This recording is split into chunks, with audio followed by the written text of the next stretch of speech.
Voter చీటీ, ID కార్డుతో polling కేంద్రంలోకి వెళ్లాలి. మొదట ఉండే పోలింగ్ అధికారి తన వద్ద ఉన్న ఓటర్ల లిస్టుతో ఓటరు వివరాలను పోల్చుకుంటారు. ఆ తర్వాత రెండో పోలింగ్ అధికారి ఓటరు చూపుడు వేలిపై సిరా రాస్తారు.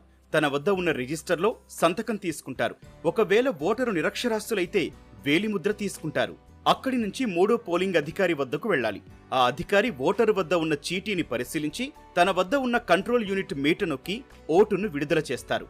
ఆ తర్వాత ఓటింగ్ కంపార్ట్మెంట్ కు వెళ్లాలి. బ్యాలెట్ యూనిట్ పై మీకు నచ్చిన పార్టీ అభ్యర్థి పేరు, గుర్తు ఎదురుగా ఉండే బటన్ను నొక్కాలి. ఆ వెంటనే ఓటేసిన గుర్తుకు ఎదురుగా రెడ్ లైట్ వెలుగుతుంది. బీప్ అని సౌండ్ వస్తుంది. పక్కనే ఉండే వీవీప్యాట్ యంత్రంలో మనం ఓటేసిన గుర్తు, అభ్యర్థి పేరుతో స్లిప్ కనిపిస్తుంది.